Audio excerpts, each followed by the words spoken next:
Welcome in, everybody. Lazy Booking Podcast on A2D Radio. We got a special guest this week, and we're talking a whole lot of women's wrestling, and we're pumped about it. So stay tuned and join us. Everybody's got a price for the $1 Million Man. Who's that kid? Nick. He looks like Beaker from Muppets. The one on FS1, Nick Wright. Oh, Yep. Yeah. I got something. That's for amazing. I did not even.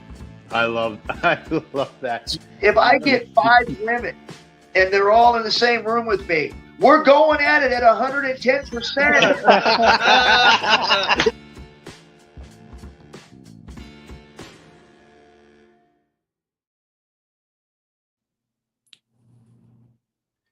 Welcome in, everybody. Another episode of Lazy Booking Podcast coming at you here on A2D Radio, and we are very excited for our guests this week.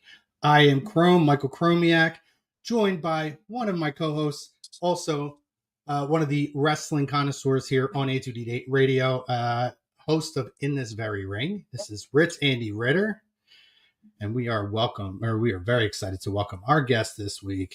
She's a WWE legend, and honestly, one of the most influential women of her time, Miss Layla L from Diva Search LayCool. So cool to have you. How are you? Hi, guys. Thank you. I'm well, thank you. Thank you for having me. How are you guys doing? We're doing great. Andy, how you doing over there? I'm good. It's going to be a good show. It's going to be a really exciting show. Before we kick it off, let's show a little love to our sponsor, and that is Dr. Paul Vidal, Specialized Physical Therapy. You can find him at the physical locations of Burlington and Cherry Hill, New Jersey, or you can find him on the web at that website there, specializedphysicaltherapy.com.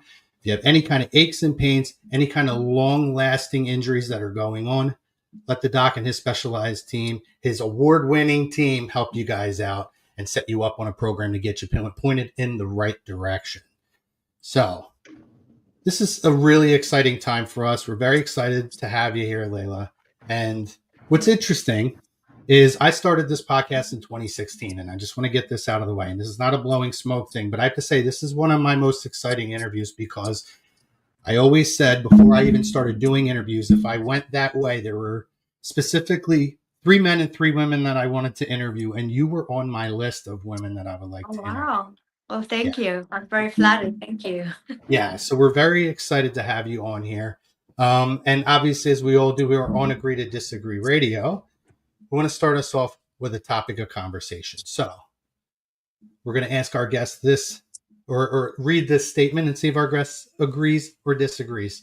So Layla, you come from a generation that obviously I think was so influential in really changing the perception of the female wrestler, right? And started, I think, with Trish and Lita just before you guys. And then, seeing where your generation kind of took things with, yourself, Michelle McCool, Natalia, Beth Phoenix, so many of you guys. So we wanted to ask, looking company to company at this point, I'm not sure how much you watch the current product, but do you believe that this current crop of talent across the professional wrestling board is, or that women's wrestling, they have brought women's wrestling to an all-time peak at this point? I would have to disagree. Okay. Hear me out. Yeah, Like, sure. Okay, hear me out. The reason I would say that, I would say it's if we were given back then, if you look at the female rocker, if you look at Mickie James, you look at Melina, you want to look at Michelle McCool, Beth Phoenix, Natalia, what other wrestlers, even Jillian Hall. Like, if you look back at the generation of what we were at that time, divas, we were held back. Do you know what I mean? You're telling me that crop of women, if we would have given what the women wrestlers are, which is amazing, and I'm so happy for them, but if we were given that opportunity with that time, that training, able to be creative, elaborate, tell our stories, and get the fans involved, that's the only reason I disagree. Now, that's not me saying that the women's talent, the women right now has not reached all-time peak. I'm not saying that. I am saying they're amazing, they're phenomenal, they're talented, but You can't compare. It's like apples and oranges. You really can't compare them because it's just not a fair statement to make. So that's the only reason I say that. So that's why I'm kind of like, it would be unfair to say that, to be honest with you. But the women that are in wrestling right now are phenomenal. I'm happy that they're able to they're able to go as far as they want to go with their careers. It's amazing to watch. And you just have to be happy for them and proud for them, but you can't diminish what the divas had and what we created, with what we were allowed to create. Yeah, no, I love that answer, and Best answer. Like when you sent me the question earlier, Croman, I don't mean to cut you off, but when you sent it to me earlier, that my first reaction was we can't compare the two. Yeah. And she literally said, like, I had a whole thing ready, and she said everything. Oh, Yeah. Sorry. Don't be. I'm so glad you said it all. no, and it's interesting because I would agree with you as well and disagree to the poll. It was an interesting question, but I think I wanted to see, when I was trying to come up with a topic that I wanted to kind of lead us into, kind of how you guys were trailblazers and paved the way. I did want to recognize, obviously, that the level of talent is amazing now, but I think it is because it comes off of the back of your generation and prior to you. When you look at the Chinas and you look at, like I said, Trish Stratus and Lita, who were a little bit earlier than you guys, and I do think that it is almost a wonder of what would happen if, you guys were a generation ahead. And, we need people to be trailblazers, and you guys did such an amazing job of that, you ladies. So, so I was curious how you were going to answer this, and I'm glad that you did answer it that way, because I think I would agree with everything that you said as well. I just feel that when I was in WWE, I'll just speak for myself. When I was there, and I used to watch everybody come in and from the developmental, they come in. It was, are they going to sink or are they going to swim? That was it. There was no pampering. There was no and when I say pampering, I'm just trying to how can I explain? There was no training. There was no. Today, I feel if you are in NXT and you come up to the main roster and you don't succeed, they give you everything to succeed. To be honest with you, they really do. I think most of the talent, they absolutely create them and then bring them up to the main roster. You should fly, because I didn't see that when I was in WWE. Yeah, there's a lot of avenues now for success as well. Absolutely. Yeah. And I agree with you. And I think they do this in all of sports now too, right? It's really hard to compare generations. And obviously you guys are a lot closer in age than when we talk. But it's a big debate that's going on in professional sports just in general. Like, how do you compare LeBron James to Michael Jordan when it's two different generations? And some guys, had more advantages to things. And social media obviously boosts, different things as well. I mean, I think that's helped women's sports in general, is having the access to the social media at this point. But you think about it too, right? Like you mentioned trailblazers and how Layla and that generation of women were trailblazers for what we have now. A lot of the women that are wrestling now have looked to that generation and said, they're why I got into professional wrestling. It's not the Mae Youngs, the Fabulous Moolahs, the Sherry Martells, the Debras, the Chinas, and it's really not even the Trish and Litas anymore. It's the Layla, the Michelle, the Natalia, the Beths.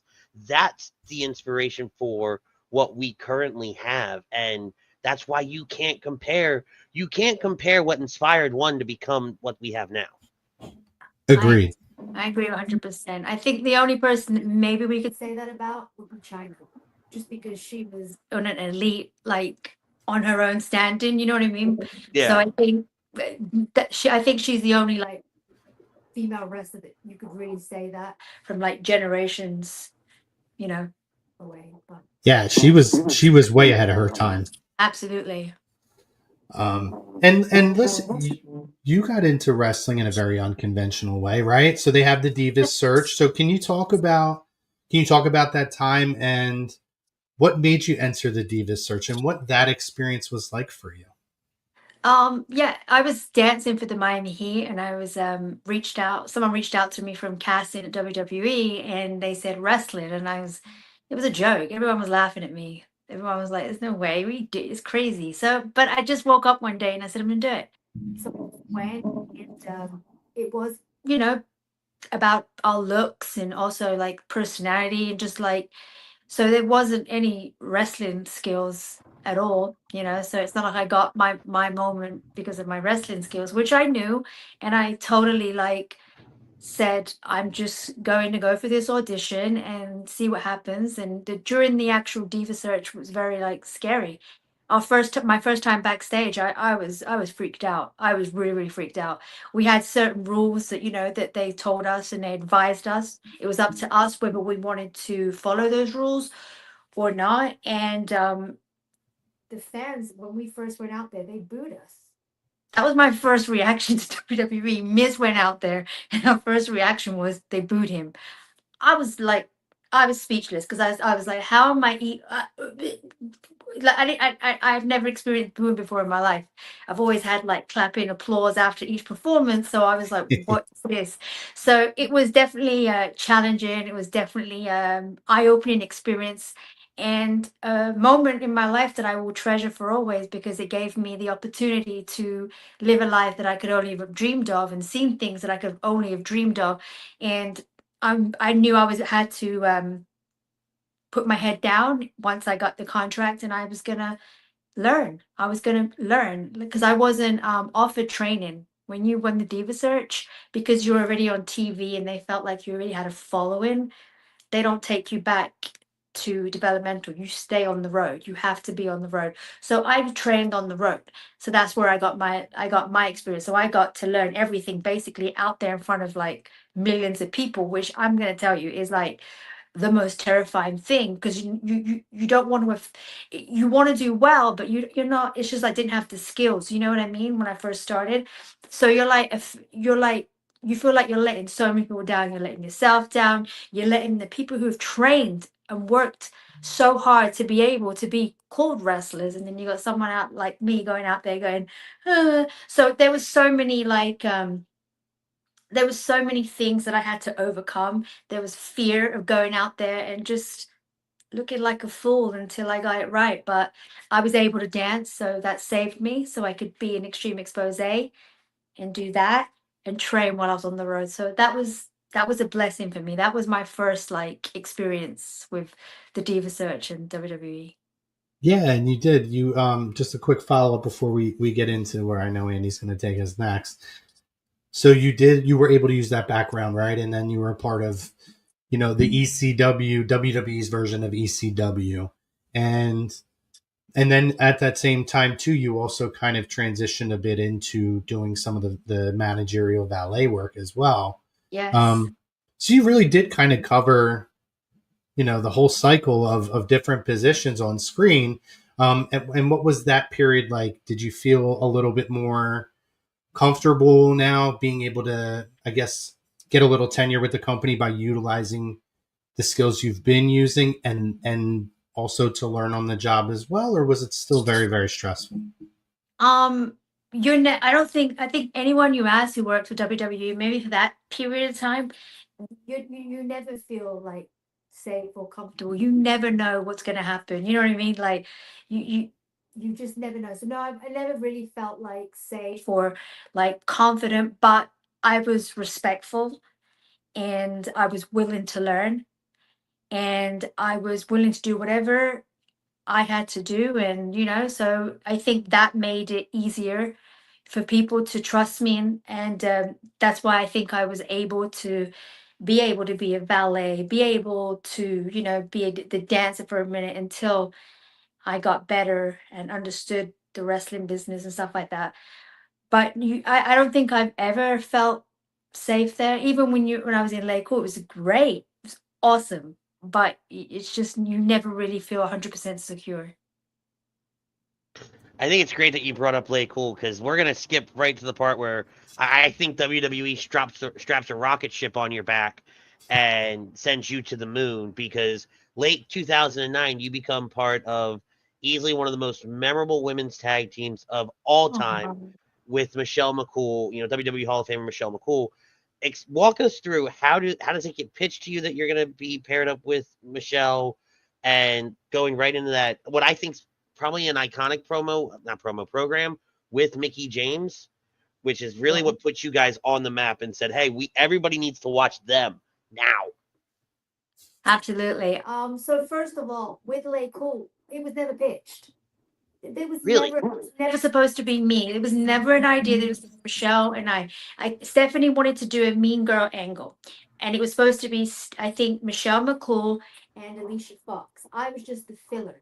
I got drafted back to SmackDown, so I was the filler. So Mickie James, and her and Michelle McCool wouldn't touch until pay-per-views or when they really needed. So I was just the filler. But every time we went out there, it just became the chemistry between us. And you're right, the Mickie James story angle was one that for the first time ever that I felt a reaction from the crowd, not just an honest, genuine reaction.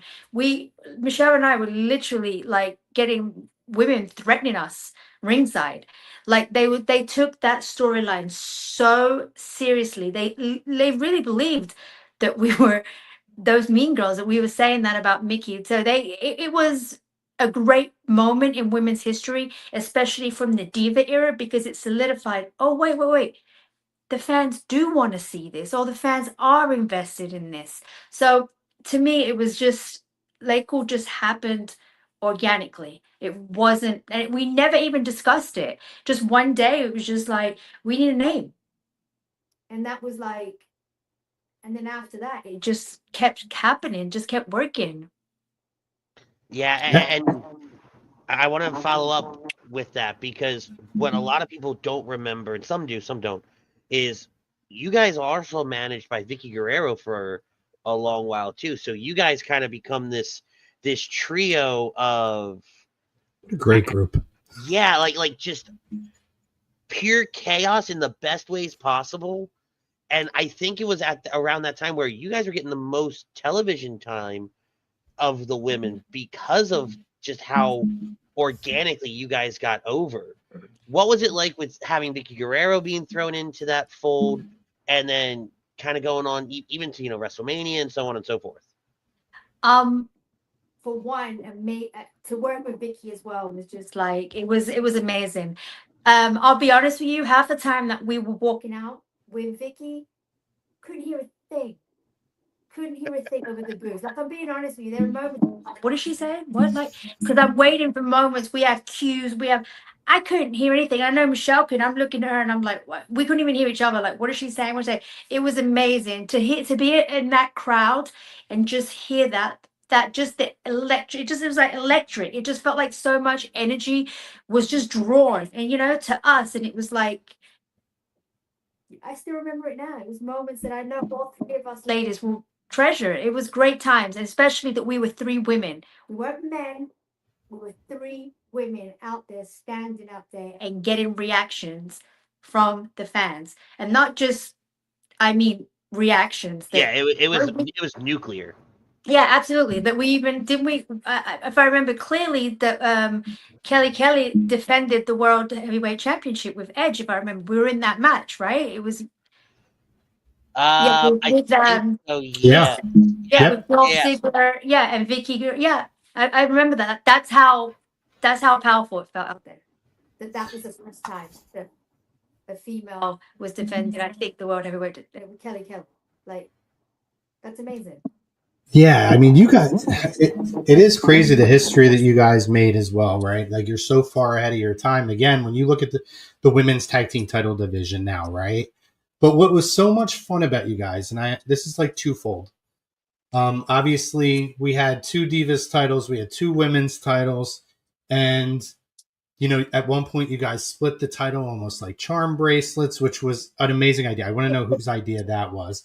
And then my other follow-up is, you are the first, correct me if I'm wrong, but I believe you are the first British women's champion in WWE history, which we've seen other people have at some point or another, especially from when you look at opening not just doors for British wrestlers, but Becky Lynch and Lyra Valkyria, there's so many women who are international stars at this point with the WWE that it does feel like you are one of the people, or if not the person, who kind of spearheaded that, right?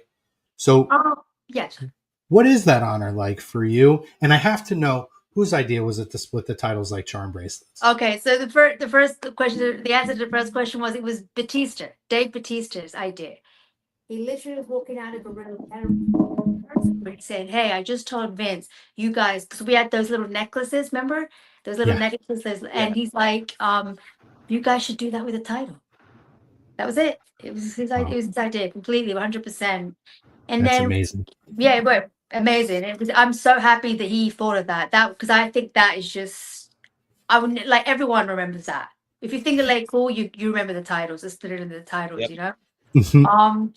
So, and then Oh, I know. I would say like it didn't even actually hit me that I was the first British WWE women wrestler or diva. It didn't even hit me. I totally didn't even think about it.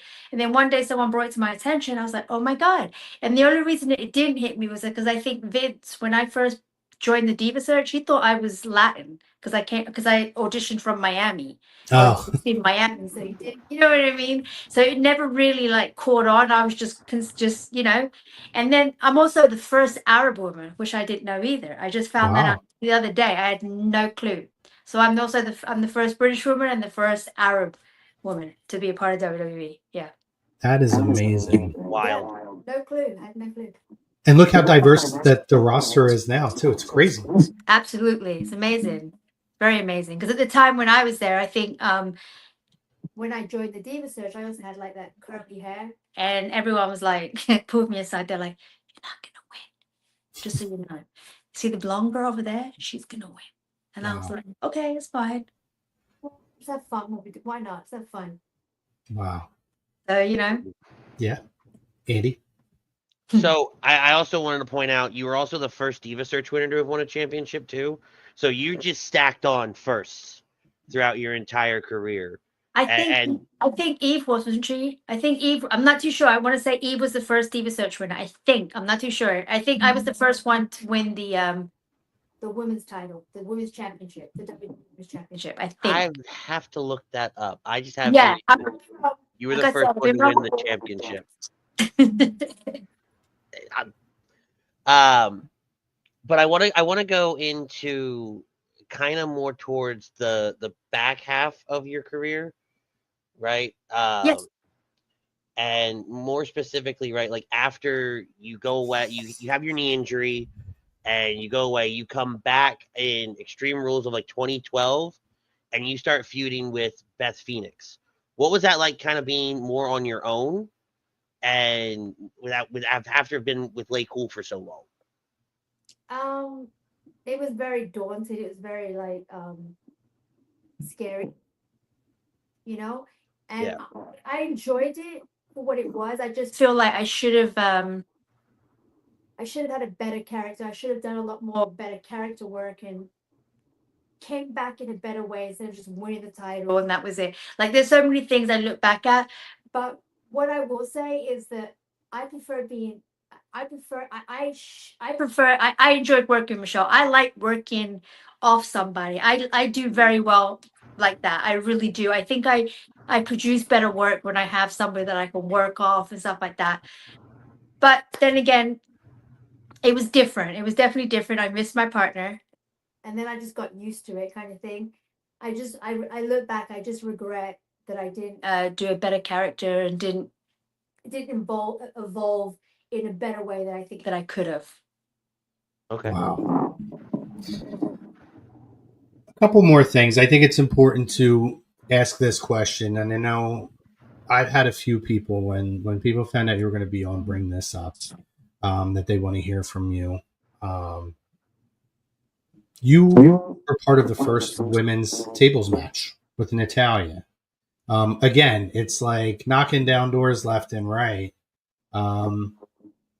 What was that? What is that like to look back at now? I mean, Natalia is amazing. She's still such a massive part of not just the company, but the industry in general. And you see her now where she's going, not just within WWE, she's going to NWA and she's going to TNA Impact, and working with so many of this young talent to give them a boost and give them, an experience working with her.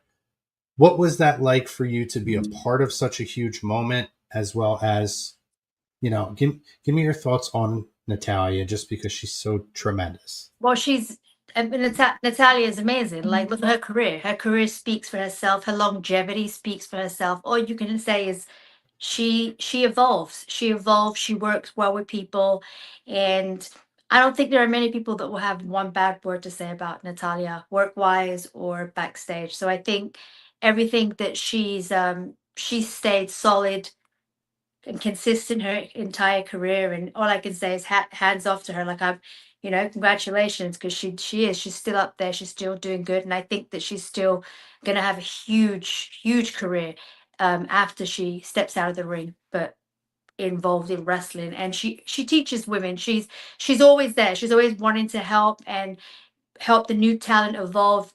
I will say that I've always witnessed her do that. She works with everybody, and she does an amazing job. So hats off to her. Wow. Yeah. It seems like she's just such a respected person in the business. Yeah, she is. She is for sure. And being a part of the tables match, like, I know, like, when I haven't forgotten it. It's just when you remind me, I'm like, oh my God, we had a tables match when the Divas were only allowed 2 minutes in the ring. Yeah. So, I kind of still remember that moment, because I remember Jamie Noble was our agent, our producer, and so was Fit Finley as well. And like, I just remember, like, it felt very surreal when we were out there. It just flowed. It didn't seem like, I know that all of us were nervous, but we were collectively together. We were going to put on a good match. Like, we were given an opportunity, and we went out there knowing we're going to go out there and we're going to prove to them that they need to watch the women. Like, we can do this. So that was great. I was more, I say, terrified, because you got to remember, I'm the underdog in that. When you Mm-hmm. look at the four, I'm the underdog. Like, I'm the girl that came from the Diva Search, hasn't trained. Like, they, you know what I mean? They even Michelle McCool, she went down to development. They've trained, they've worked their way up to this. So they are wrestlers.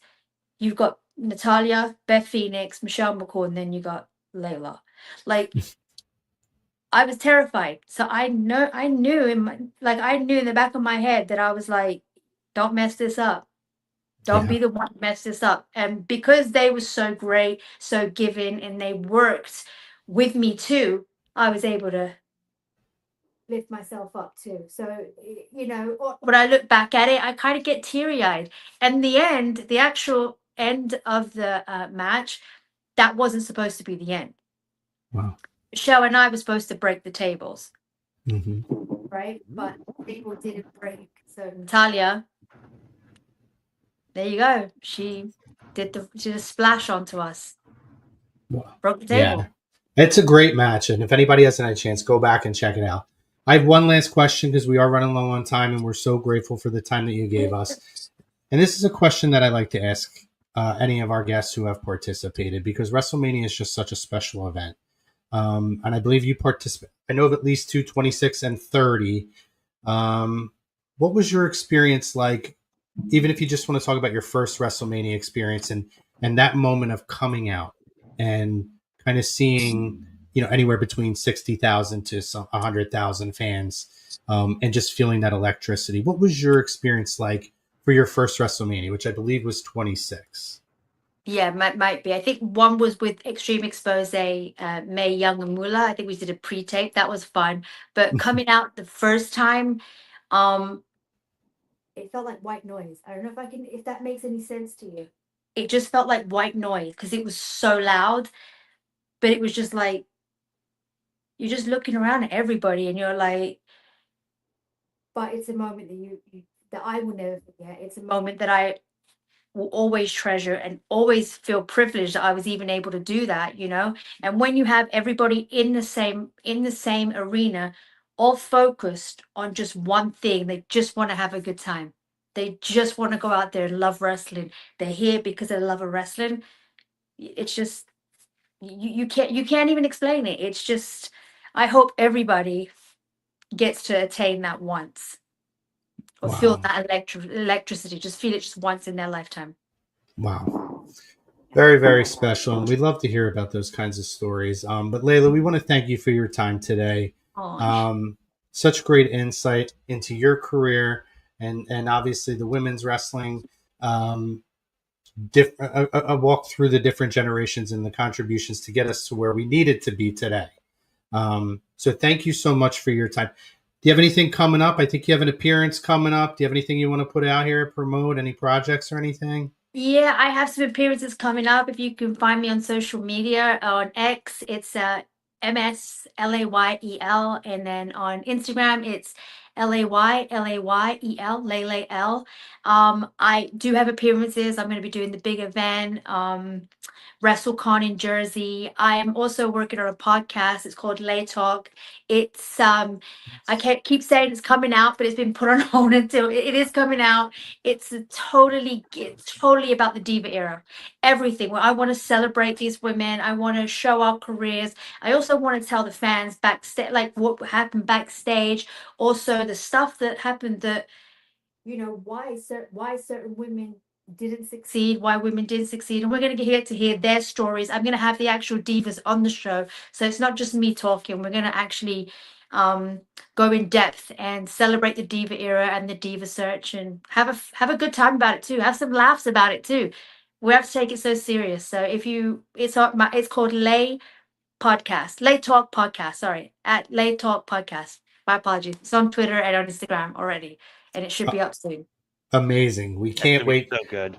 Yeah, everybody check that out. And again, thank you so much, Layla, for your time today. I hope you have a great rest of your week and a happy 4th coming up. And we'll talk to you possibly soon in the future. You too, guys. Thank you so much. you. Have fun. Take care, everybody. Bye. You too. Bye-bye.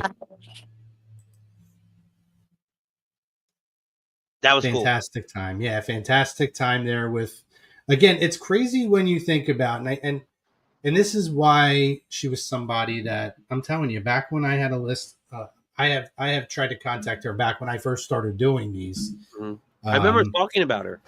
Yeah, I brought her name up before. And it really is one of those things. And it's so funny, Andy, because we're sitting and we're talking to her. And let me just throw this little bad boy on. It's our segment we're in now. We're talking to her, right? And you think about, somebody that started behind the 8 ball and really did come in. And you even heard her discuss, Andy, she has a curly hair and right. And it's, listen, it's life, right? It's not fair, but there are certain physical attributes and minority attributes of things that when you think back in a different time, it was different. Right. You go back to that time, they were still in that transition from like the attitude era style diva and even that ruthless aggression style diva. There was still that transition, and we always talk about the mold, right? Whether it's man or woman. And the mold was changing at that time. So no one really knew what the mold looked like. No one, because there wasn't going to be one definitive look. And I didn't realize it till we actually sat down and started talking, and I really kind of got into some of this because I've known about this interview for all of 4 hours today. So while I was getting ready for it, I was like, damn, she's done this, and just like what kind of I always knew she was influential, and I always knew she held a spot in history, but you don't really realize sometimes how much of a spot of history somebody holds until you start talking. Like, we've done these a bunch of times as far as these interviews. It still gives me butterflies when I talk to some of these people, because you're truly talking to somebody who paved the way for the people you're watching now. Somebody who created history. Like the stuff that and they didn't even know it at the time that they were doing it. The stuff that they were doing became such an ingrained part of the thing that we love the most. One of the things that we love the most in this world. And like, it's so incredible to be able to sit and talk to these people and hear how truly they were like, it was just another Monday night for us, and we were doing da da da da da da, and it was cool, and it was this and da da da, and we're sitting here going, that's we have that because of this. Yeah. It's wild to me. And then you look at someone like Layla, who I think in her own right should, and I'll say it here, and I said it back in April, right? I think in her own right is a Hall of Fame. Mm-hmm. Going to be in the Hall of Fame very, very soon. And this is somebody who truly just did it all. And really, LayCool, so she jumps into the Diva Search in 2006, right? LayCool happens in 2009 till 2011. That was only 2 years that they did that. Yeah. And then she retires in 15. So in that 9-year run, she just breaks barrier after barrier, knocks down obstacle after obstacle. Incredible. Yeah, I think too. So, like, you're right in everything that you said. Usually, and I think for anybody who, okay. I think for anybody that ends up watching this and listens in, putts, and I think it's weird because I agree with you. This is a woman that should be in the Hall of Fame. And honestly, the moment I heard that Michelle McCool was going in the Hall of Fame, and deservingly, by the way, I'm not saying Correct. not. My immediate thought was Layla should be in with her, whether they go in as LayCool or they go in separately. And part of that, and this is why back in the day I wanted to have her on here. Now, there are certain aspects of her career, no, I did not realize at the time. But I always felt like she was somebody who came from, it was a time where women were getting 2 minutes and this was your pee break match, right? This was the bathroom break match or the popcorn match, as they would call it. And it felt like you could watch her over the years get better and better. And you could see her work very, very hard. And she did start as a young woman who had the curly hair. And when you were in an industry full of blonde women who had enhancements, and then, again, I'm not knocking it, right? There was a certain stereotype in the world, not just in professional wrestling at that time. And really from the get-go, when she won the Diva Search and as she went along, right, she evolved so much. And then to anyone who watched this, and when we went through, and really that's just the highlights. I would love to have talked to her about working with William Regal when she was his valet a little bit further. Dive into people like her relationship with Paul Heyman for when she worked in ECW and he was a part of that. I would love to have gotten further into Mickie James. We did get into Natalia, which I thought was important. And like people like Beth Phoenix and some of the other really influential people. We didn't get a chance to do that, and that's okay, because I think what we got was more than what we wanted to discuss. But man, like, you look at her credentials, Andy, and it is one thing after the other. I was sitting here and like reading them. 2012, she was the number 6 on the PWI Top 50 females. One-time Divas champion. She was a final WWE Women's champion. Mm-hmm. She was a 2006 of that iteration. Yeah, of that iteration. Yeah, she was a 2006 Diva Search winner. She was a Slammy Award winner. And what nobody mentioned, and we didn't mention it either, she holds an NBA championship ring. Oh, I forgot about it. I did forget about that. She was part of that 06 cheerleading team when Shaq and Dwayne Wade won. Yeah. So she's just accomplishment after accomplishment. First British-born women's wrestler, women's champion. I'm sorry. What did she say? First Arab, as well. First Arab. Yep. And then she talked about. I mean, I could go on and on for some of the stuff she said. Well, so that's the thing too, right, Andy? Because I feel like because of where she started, and I do think being in the team with LayCool, and then her retirement was so quiet. It was it was very like it was like almost like a very quiet fade out where she didn't need to let everybody, and that's fine. I think because of that, she gets a little bit lost in the shuffle, which is a shame because again, everybody we talk about, oh, Charlotte and Sasha were in the first Hell in a Cell match. Well, guess what? Before that, you had TLC matches, you had tables matches. Before they were breaking barriers down, these women were breaking barriers down and being given that time outside of those 2 minutes. She was the first British woman, really, and look at how that paved doors for people like even a Toni Storm to come over here and become an NXT UK champion. And obviously you look at like Lyra Valkyria and some of the other names we brought up, Becky Lynch, and some of these other international female wrestlers who were given these, what's her name now? Blake Monroe. Yeah. Mariah May. This is all off the back of Layla. That again, you don't think about it until you talk about it. Paige. How did I forget her? I knew we were getting somebody, and I'm sitting here racking my brain going, nope, I knew there was another female British wrestler I couldn't think of too. Or yeah, UK I'm sitting here going, and I know it was going to be a big name, and I was going to look like a moron. But you're right. Well, you don't need help there. Yeah, you're right. Not much. But anyway, tremendous interview.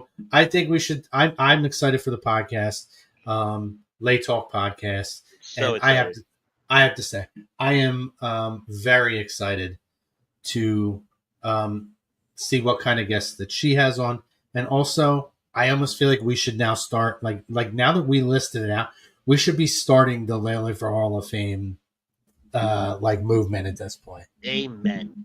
But anyway, very cool interview. Great timing, particularly with Evolution coming up in the next couple of weeks. Felt like it was important to have, a trailblazer. A trailblazer. Yeah, she's a trailblazer. Yeah, and we've had them before, right? We had Candice. Candice Michelle's another one who came in, and we had the privilege of interviewing her, and she came in unorthodox circumstances too, and ended up getting better and better. She learned a lot of the same way. So, and she's of the same era. So very cool talking to her. But yeah, so we're in our hot tag and other news and notes at this point. Do you want to say it or can I? Go ahead. Pipe bomb! Oh my goodness. Yeah, so almost 14 years to the day. Which I didn't realize till you told me. And not only that, and they did mention this on the broadcast, so I'm not taking credit for this, but wow, mind-blowing. When the first pipe bomb happened, John Cena faced R-Truth in that match. Really? Yes. R-Truth was his opponent in that first match. No one ever talks about that. It's crazy, right? And what's wild is that was when R-Truth was doing his heel gimmick. And we were starting what? That's wild. That's insane. That was when we were getting to I guess the Rock comeback was coming pretty soon and all that. Yeah, it is. Was it that long ago? Yeah. Yeah, it would have been. Because then we had the Rock star coming back after that. And that's when they set up the Survivor Series with Rock and Cena. Yeah, the awesome truth bit. Yeah. Yep. So I want to, you guys haven't been on. I thought you were. So this is great because then I can get your side of this. We watched this promo. I mean, I know, Andy, that we are not fans of how we got to this point with John Cena. Very true. In terms of the finish at WrestleMania 41. However,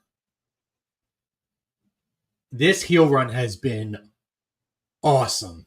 So it's had its ups and its downs. Let's be very clear there, right? Some stuff I wish had panned out a little longer, like especially the bit with Randy. I wish that had gone a little bit longer. It still could, but I don't know because they already said one last time. Those two would lock horns one last time. I don't think they're going to circle back. I truly think that listen, we have King of the Ring, and we were also told that Rock and Cena was once in a lifetime twice. Fair point. I'll shut up now. But I wish that had gone on a little longer. I wish especially towards later in the run as well. I wish that this R-Truth stuff wasn't really being overshadowed by the Punk stuff. I wish they were kind of operating separately. But, and I can nitpick this till I'm blue in the face.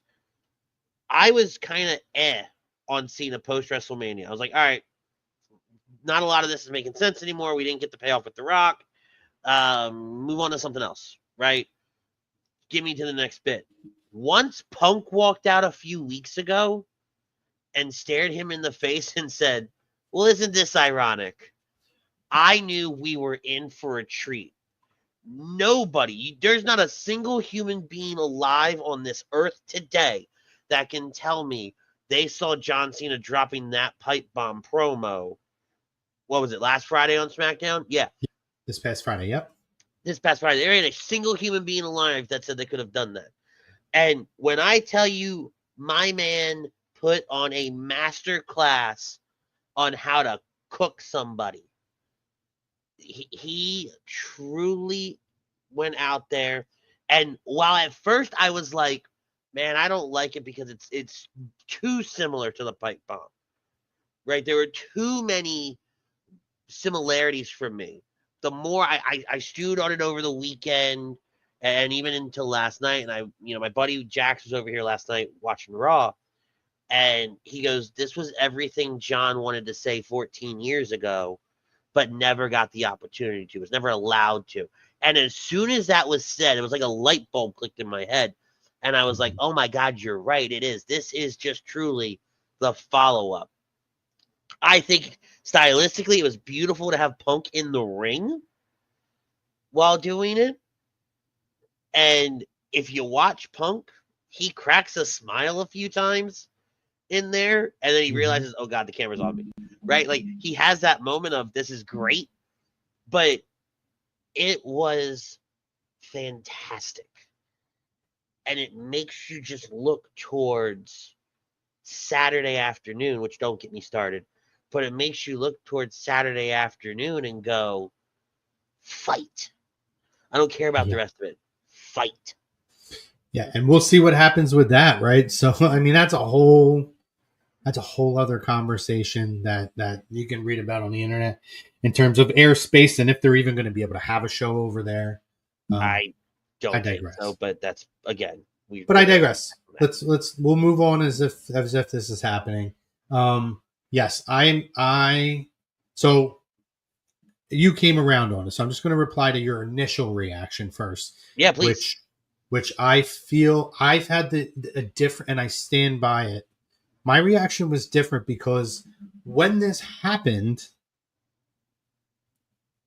you didn't expect it, right? So we said the correlation of how the long-term storytelling of getting from that point to an improbable point, because 14 years later to get to this moment, we needed CM Punk to come back to WWE, which seemed impossible, and we needed John Cena to turn heel, which seemed impossible.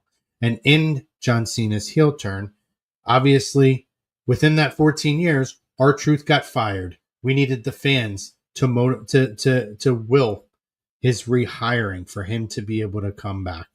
And then to what you said, Andy, it ended up being very similar, and in my opinion, though, in all the right ways, right? The table spot, putting him through a table, it being against R-Truth again, it being on prime time, and then John sits up on the rope, which was different because of the ramp. And when he starts talking and you hear that first line, it is that like, this sounds familiar. But it didn't initially hit and say, holy shit, he's quoting the opening of the pipe bomb. That he basically goes up till the first couple lines until he says, I'm your only friend, as opposed to if you go back to Punk's, he says, I like you more than other people in the locker room. John says, I'm the only one in the locker room who likes you. Punk says, I don't hate you, John. I don't even dislike you. I do like you. I like you hell of a lot more than I like most people in the back. Right. And now Cena says the opposite. I'm the only one in the back that considers you a friend and likes you. It just felt so right in all the right places. And then obviously as it goes along, he still has a couple of callbacks, but it becomes, and I think that is such a great way that Jax put it, in that this was, if Cena had a rebuttal years ago, what would it look like? And I will tell you, 14 years ago, this, and I think Hogan's turn with the NWO might be considered the two most infamous promos maybe in the modern era of professional wrestling. And what I will say is, if my comparison for this is, if the original pipe bomb is Top Gun, this is Top Gun Maverick, to where you can piece them together, but they can be completely held in their own regard as if they're their own movie. You can look at it on both ways, and they're both master classes either way that you look at them. So Agreed. this to me is Top Gun and Top Gun Maverick. They stand on their own, but they're a beautiful thing put together with that kind of a long distance in between to allow all that history and fate that needed to happen to get there. So I'm Yeah. going to turn my virtual background off because it's going to make more sense. I got another monitor over here, and I have some of John's promo, some of Punk's promo, and I'm literally looking at both of it. John goes, Punk, as you lay there and you're most uncomfortable, someone's afraid of what I'm going to say. I hope you can listen. I hope you can digest, because before I leave here in 6 months with that WWE Championship, I got to get a whole lot of stuff off my chest.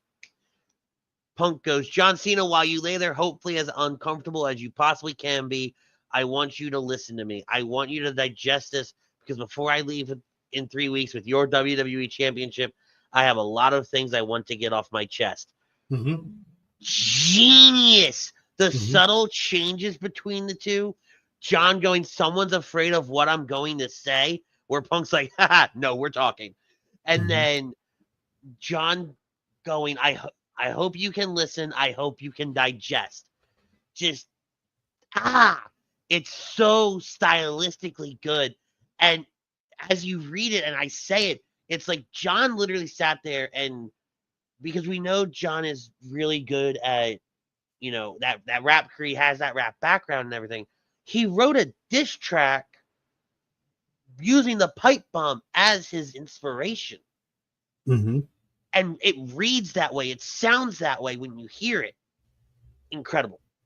Yeah, no, I agree. And then even the other, acknowledging the difference in stature, right? In that, Punk having the mic turned off, and John says the difference between me and you is I don't need to worry about somebody turning my mic off.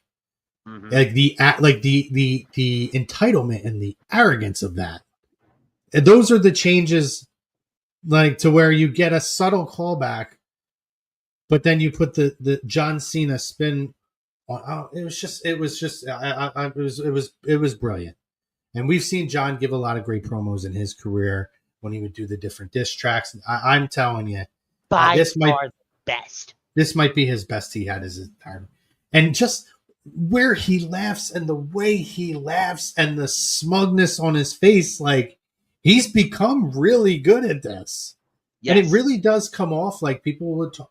Yeah, and it does come off where people would talk about how he would, come off as such a phony and this and that. And leaning into that in the long-term storytelling of, I was a phony because I was trying to be what you wanted me to be for you and for your kids and for and this and that. But this is who I always was and wanted to be.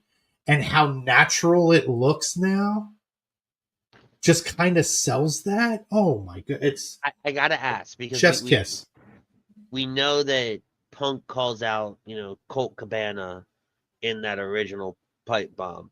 In this one, John goes, hey Stu, shoot this. Hey Claudio Castagnoli, hey Nick Nemeth, hey Matt Cardona, how you guys doing? He picks one from AEW, one from TNA, and then the self-proclaimed indie god in Matt Cardona. Right. What does it say that he picks, one, those three people, but then also, two, that he decides to call anybody out in general? Well, so I think it is, for one thing, I think they might be some guys I think that had some issues with Punk over time. Mhm. And Cardona, I just think I don't know what the deal is. There's a deal with Punk and Cena. I know that Cardona replied today. I did not hear he acknowledged it. I have not had a chance to read his, if you want to explain it to me. So what I saw, he goes, I don't know what show he's at because it wasn't clear. He sits on the turnbuckle of that show with their microphone, and he goes, and he looks at the camera just like John does, and he goes, "Hi, John Cena." It's so good. So good. He's great. I really do hope that we get him back at some point. I think we will. But yeah, no, it's just so funny. And when you look at how everything is played out, I'm so excited for this match. And this is what I wanted. I wanted to be invested. I didn't want this to just be the John Cena. I mean, I would have been happy with it, but the John Cena versus CM Punk nostalgic match, I Correct. wanted it to feel important. And it is giving me the chills now that it did when it was happening 14 years ago. And we talked about it last time we were on the air, kind of laying out the John Cena title run. And you have Seth Rollins waiting in the wings. You have CM Punk, right, going up against John Cena on Saturday. And then in 2-3 weeks' time from that, you've got potentially either Jey Uso or Randy Orton. I'm sorry, Cody Rhodes or Randy Orton. John ain't making it to SummerSlam with the title. Right? Like, I don't think he is. We'll have to have that conversation because I don't know if I agree with you. I'll argue, and I know we don't have a ton of time, and I'll say it here and I'll say it as loud as, because I'm not on the air till after, what's it called? We're doing our show after Saturday night's main event, All In, all that whole weekend. We're going to do a massive recap show on the 14th of July. Brother, when I tell you John's not leaving Saudi Arabia with the title, I don't know who it's going to be on, but he ain't leaving Saudi Arabia with the title. I'm standing by that. Interesting. Well, I will tell you, I think he is, but I'm very excited at the fact that we could sit here in 2025 and have this conversation and have this disagreement. Well, and I think it's because, like, you said yourself, you have the chills, you have that energy, that excitement. This is one of the first times since John won the title at WrestleMania where I'm going, you know what? He may lose. Mm-hmm. We've talked about a redemption arc of him not going out as a bad guy. We can't see it. We can't fathom him running this all the way to December just because there's that part of us that says he's not going to want to do it. They're not going to want to do it. He's going to want to have some time where he's back on top and everything like that. We could be wrong, right? But there's the way we have laid this out. We've been laying this out since the heel turn in February. You got to pull that trigger soon if you're going to, with as many limited dates as he has left, you got to pull it. If he had a full schedule, I would be saying no. But he's only got, after Saturday, 12.5. Yeah. Right? And well, they added Philly go by too. Quick. They added Philly in August. That's going to go by quick. I got one last question for you. Sure. And I know we're tight on time, but I'm going to ask. I think I know the answer to the first part, which is obviously from what you said earlier. You do not believe that Randy Orton is going to win this match against Cody Rhodes, correct? Because you're saying that you don't think there's a chance that they have Cena and Orton again. Correct. So, I also had Uso winning the King of the Ring. I did as well. So I thought Sammy needed it the most, but that Jey Uso was going to win. Correct. Okay. After Friday, my entire bracket got kiboshed. Yeah. So I would like to ask though. A, you don't have to give me an explanation. Who's winning? Is it Oscar or Jade? I don't know. I'm going Oscar here. I had Giving Alexa, Asuka wins. so I had Alexa. Well, this so whole Alexa time. was my who needs it. Yeah, but I think they're gonna go Asuka.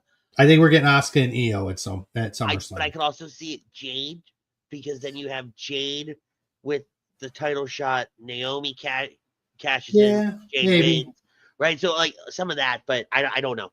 I honestly don't know. That's fair. I could see that. I think Randy Orton wins this match. I think that John Cena may cost Cody Rhodes this match because he's trying to avoid that. Because I believe they will take this to Survivor Series if they have. And I could be wrong. Maybe they're setting that up. Randy to go to the King of the Ring finals twice and lose twice. Correct. Would annoy the hell out of me. Yes, I don't think that happens. But let me ask you this question. And then this will be our final question here. Do you feel at all like they're wasting Cody versus Randy Orton in this setting? Because I feel, I get it. And it's going to be tremendous. But I felt from the day that Cody came back that there has to be a point where Cody and Randy cross paths. But I felt like we needed to be at either a WrestleMania or a SummerSlam. No, and here's why. I said it last night, right? I said it. This was the best way to put these two in front of each other without having to find a way to turn someone heel. Because Randy being as over as Randy is, you couldn't justify turning Randy heel right now.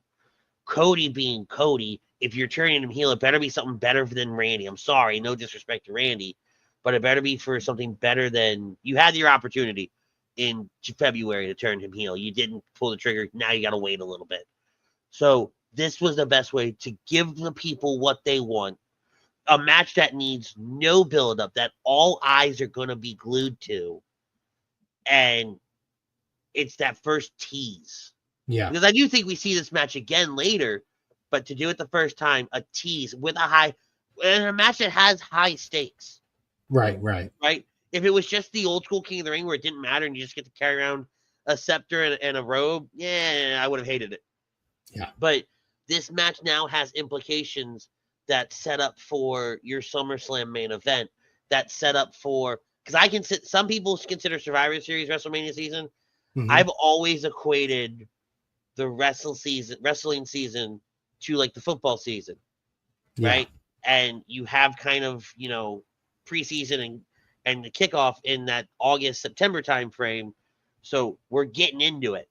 We're getting into wrestling season. So yeah, I always feel like after Money in the Bank, we start revving up for SummerSlam season. Yep. And that's where we're at right now. Yeah, it's exciting. It's going to be a good time. But Brad, I appreciate you joining me. And again, I want to thank our special guest today, Layla L from LayCool, WWE Diva, WWE Women's Pioneer. Yep. And if you miss any part of this, make sure you guys go back and check it out. Just rewind. Really, really great conversation with her. And we want to thank our doctor, Dr. Paul Vidal at Specialized Physical Therapy. You can find them in Burlington and Cherry Hill, New Jersey. Find them on the web, specializedphysicaltherapy.com. No appointment necessary. So yeah, check them out. Award-winning team over there. They're tremendous. But yeah, great show today. And again, for anybody checking this out, we appreciate it. Apologize that it's a little bit of a later start and we had to do a pre-recording today, which is some scheduling conflicts that came up for everybody. But we want to make sure we got you this show. And we got it to you the day that we promised you. Is just a little bit of a different time. But I hope you enjoyed our conversation. And quick announcement, 2 weeks from now, there you go, Phil's. I ain't wearing a Philly shirt. It's crazy to me. You're downtown right now. Yeah. That's crazy that you're wearing a Philly shirt. I do want to. I know. I do have. There is another interview set up for 2 weeks from now. And again, we're trying to diversify this, right, guys? And you've seen we've had NWA, TNA Impact, ECW, WWE. So our next guest, which I'm very excited about, for all you independent wrestling fans out there, probably outside of GCW, might be the biggest independent wrestling company in the world. Co-owner of Progress Wrestling and Defy in the UK, Lee McAteer. He's going to join us. It is going to be pre-recorded because there's like A a massive 6 or 7 hour time difference. So I do apologize for that, but we'll make Don't a post. apologize. No. I know. I will, but we will make a post. And anyone who, I know there's a lot of independent fans who want to ask a question or make a comment, drop them in the post when we put it out there on the Lazy Booking Podcast Facebook page, or in the Real Talk group when we share it there. So, or any other group that you might see the post. But for myself, for my boy over here from In This Very Ring, Ritz, Andy Ritter, and for Layla, and for everybody else who is a part of A2D Radio, we appreciate you. We thank you. And Andy, what do you always tell people at the end of your show? Till next time, tell somebody you love them. Peace, love, and joy. We're out. See you later.